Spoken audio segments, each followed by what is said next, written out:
Eles que Michel, que já está aqui comigo, vai conversar com o pessoal da Portos do Paraná.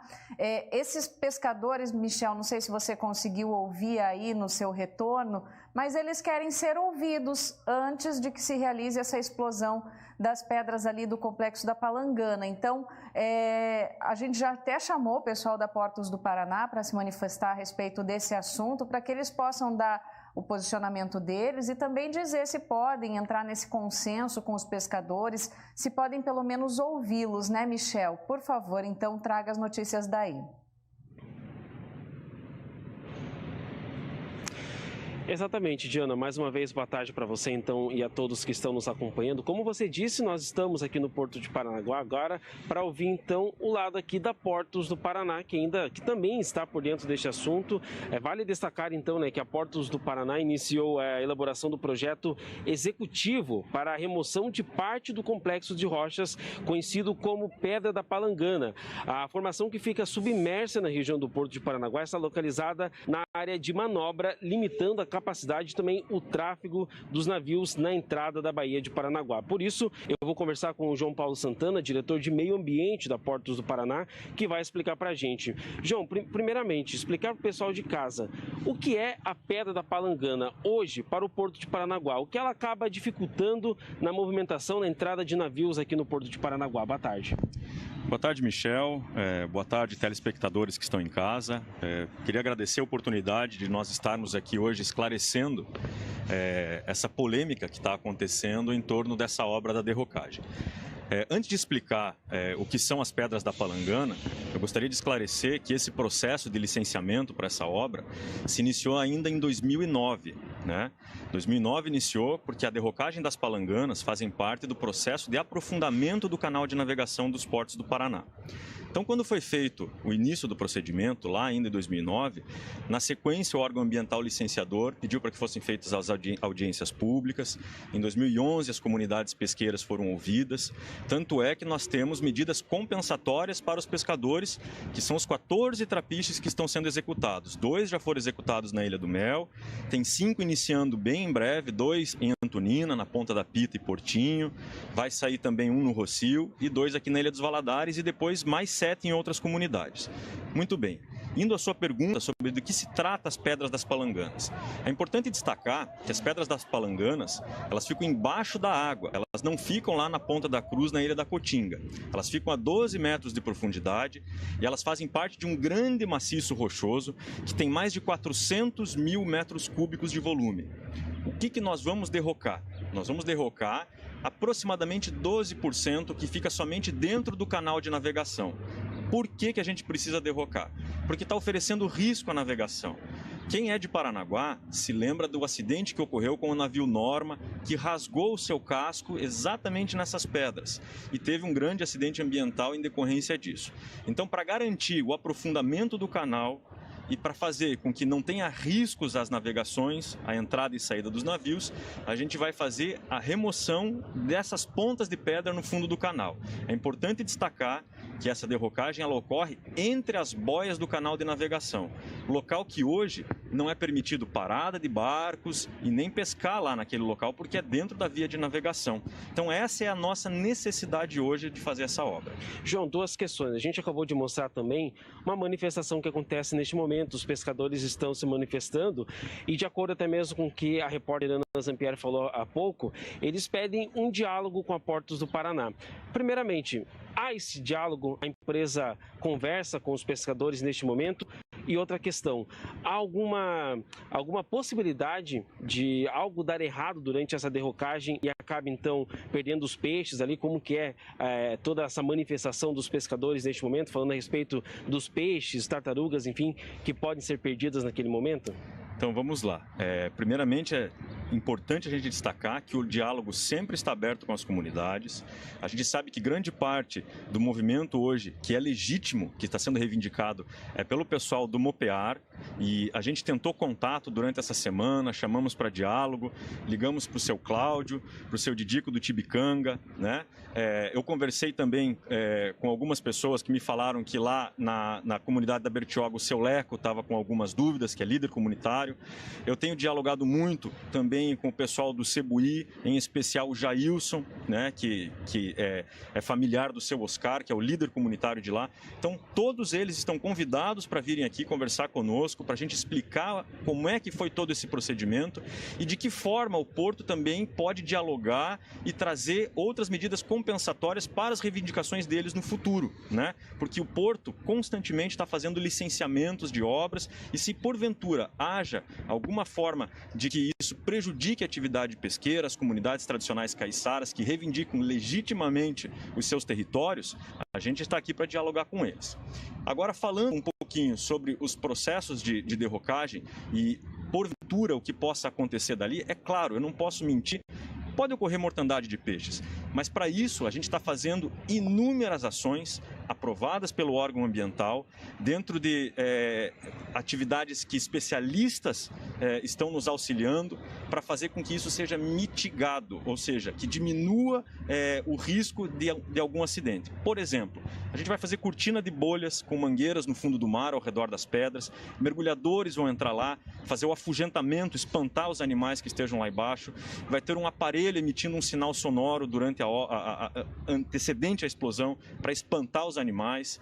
Se porventura ocorrer algum acidente com algum animal, a gente está com um convênio com uma empresa que está vinculada à Universidade do Litoral, que tem um laboratório que vai fazer esse recebimento para a gente fazer todas as ações ambientais necessárias para diminuir um eventual impacto, né, que a gente só vai poder saber no dia.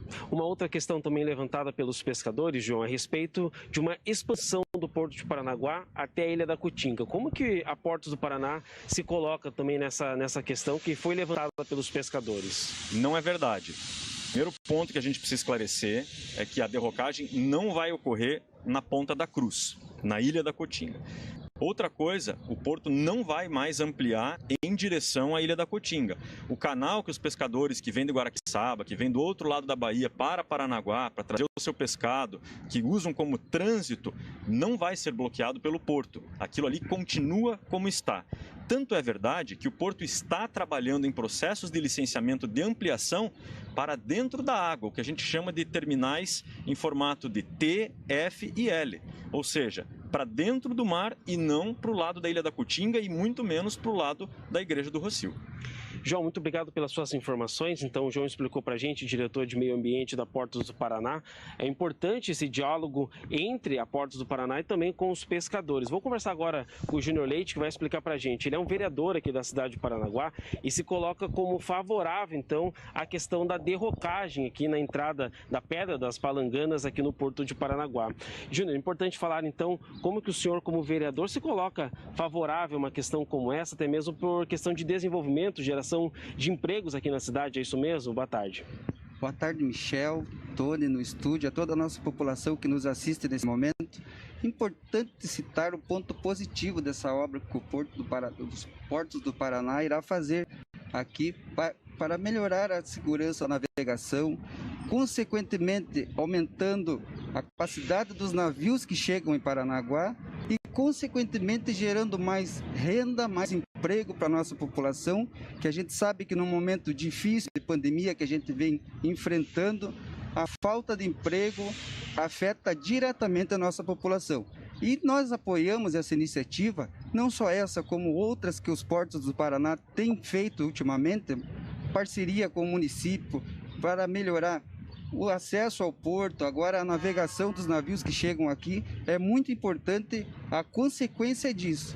Então, a gente apoia, a gente sabe que o Porto tomou todas as medidas de prevenção de acidentes, de qualquer coisa, para minimizar os impactos dessa obra, mas os impactos positivos são da nossa economia. Mais emprego, mais renda para a nossa população, e é isso que a gente trabalha sempre para procurar atender e melhorar a vida da nossa população aqui de Paranaguá. É muito importante falar também, Júnior, que o Porto de Paranaguá é um dos principais geradores de empregos aqui da cidade. O senhor acredita que mais uma obra como esta possa avançar ainda mais a cidade, é isso? Com certeza, Michel. Aumenta a capacidade de competitividade do Porto de Paranaguá, e isso é muito importante na atração de novos investidores, novos armadores, para, consequentemente, gerar mais cargas em Paranaguá gerando mais emprego e mais renda para a nossa população. Júnior Leite, muito obrigado também pelas suas informações. A gente viu o diretor ambiental da Portos do Paraná, o vereador também que se coloca favorável à derrocagem das pedras da Palanganas aqui no Porto de Paranaguá. Agora a gente conversa com o André Pioli, então, o diretor de desenvolvimento empresarial também da Portos do Paraná. André, uma obra como essa significa de fato aumentar a competitividade, o poder de competitividade da Portos do Paraná, do Porto de Paranaguá em especial? Bom dia, Michel, bom dia, Diana, bom dia a todos que estão nos assistindo. Com certeza, aumentar a competitividade do porto, manter o Porto de Paranaguá vivo e próspero. Existe uma pedra no meio do caminho, Michel. Literalmente, né, André? Uma pedra no meio do caminho, bem no canal de acesso ao porto, que limita a gente em 12,5 de profundidade. Então, os navios que podem carregar com até 150 mil toneladas, eles não vão poder por conta dessa pedra. Eles têm que carregar apenas 100 mil toneladas. É um exemplo que eu estou dando. E os portos estão avançando nos seus calados do Brasil. Eu cito para vocês o Porto de Itajaí, que tem 14 metros de profundidade. O Porto de Santos, que tem 14 metros de profundidade. O Porto de Itapuá, que tem 16 metros de calado. E o Porto de Paranaguá está limitado a 12,5 por conta dessa pedra, dessa ponta de pedra. É uma ponta de pedra no meio do caminho. Eu quero tranquilizar os pescadores, a nossa comunidade marítima, a nossa comunidade pesqueira. Foram feitos muitos estudos que mostraram que o impacto é muito pequeno diante da grandeza que são os milhares de empregos gerados na nossa cidade pela atividade portuária. Não tirando essa pedra e nós ficando limitados, as cargas automaticamente vão para os portos que têm o maior calado e que podem receber navios maiores. Então a gente está falando de emprego, de renda para a nossa população. Você imaginou essas grandes empresas da nossa cidade, que hoje são responsáveis por 70% da nossa economia saindo de Paranaguá e indo para outros portos por conta dos navios que não podem chegar em Paranaguá? O desemprego que isso vai gerar? Nós asseguramos que não vai ter esse estrago que estão colocando esses empecilhos todos. Agora, se isso não acontecer, o Porto de Paranaguá fica defasado. Os empregos são diminuídos e a população vai sofrer. E o pescador, que nós cuidamos sempre com muito carinho, com muita responsabilidade, e estamos sempre junto com eles, não vão ter para quem vender o fruto do seu trabalho, que é o pescado. Quem vai comprar? Os mercados vão vender para quem as suas mercadorias? Então nós temos que trabalhar pelo avanço do porto, com toda a responsabilidade, com todo o cuidado que nós estamos demonstrando e estamos fazendo ao longo de muitos anos. Então, essa ponta de pedra, a retirada dela, representa o avanço da nossa economia, mais emprego e mais renda para a nossa população. André, muito obrigado pelo seu posicionamento, até conversando com o André em off, que antes da gente entrar ao vivo, realmente há essa vontade, né, dessa conversa entre a Portos do Paraná com os pescadores, isso é fundamental também para a empresa. E Diana, já uma questão que você passou aqui para a gente no ponto, eu vou conversar com o João, diretor de meio ambiente da Portos do Paraná, novamente, a questão que foi levantada até mesmo ali no estúdio, João, é a respeito de quando, né, se acontecer essa derrocagem, e qual é o período que ela será feita, porque os pescadores também temem pelo período da tainha aqui na Baía de Paranaguá. Há uma estimativa, uma expectativa também de quando essa derrocagem possa acontecer? A expectativa é para que ela ocorra a partir do início do mês que vem. Por que isso? Porque tem vários equipamentos que estão vindo de fora, que estão sendo montados, que precisam ser deslocados por mar para cá. Então não é algo que a gente possa falar vai acontecer na hora tal, no dia tal, né? Porque depende de clima, depende de vento, depende de chuva. A gente acredita que vai ser a partir do início do mês que vem. Antes disso não, porque tem que mobilizar equipamento, tem que fazer perfuração lá no fundo do mar, né, a 12 metros de profundidade. Então não é algo para já. A gente acredita que é início do próximo mês. Em relação à pesca da tainha, não é um ambiente ali a 12 metros de profundidade onde se faz a pesca da tainha. A pesca da tainha se faz normalmente em áreas mais rasas, principalmente em mar aberto, né? Então, ali naquele local, ele não é um local de pesca de tainha, né? Ele é um local de passagem e trânsito de navios. Mas, de qualquer forma, segue o compromisso da Portos do Paraná nesse diálogo com os pescadores. Sempre abertos, principalmente com os pescadores aqui da nossa Baía de Paranaguá e Antonina, e gostaríamos muito que viesse o pessoal do Mopear conversar conosco também. É um movimento legítimo, é um movimento que nós reconhecemos e gostaríamos de falar com eles. João, mais uma vez, muito obrigado pelas suas informações. Então é isso, Diana, devolvo aí para você no nosso estúdio. Acredito que a gente tenha conseguido falar muito aqui a respeito sobre essa derrocagem. Também é uma resposta da Portos do Paraná aos pescadores que neste momento fazem uma manifestação, fazem uma paralisação aqui na cidade de Paranaguá. Então, que haja de fato esse diálogo entre a empresa Portos do Paraná com os pescadores que temem, então, o início dessa derrocagem aqui da Pedra das Palanganas na Baía de Paranaguá. Diana? Tá certo, Michel. Muito obrigada pelas informações, né? Tudo bem detalhado para você que nos acompanha aqui no programa Voz do Litoral. Essa derrocagem da Pedra da Palangana é um desejo muito antigo da Portos do Paraná, ainda da época que era a APA, como você viu na fala do diretor de Meio Ambiente. Foram realizadas audiências públicas lá no ano de 2011, mas apesar de ter sido realizada essa audiência pública, é importantíssimo esse diálogo entre os pescadores e a Portos do Paraná. Então nós pedimos mais uma vez, e já foi firmado inclusive o compromisso aqui, de que a Portos do Paraná está aberta a ouvir os pescadores. Esperamos, né, que essa conversa seja realizada e que tudo ocorra da melhor forma possível.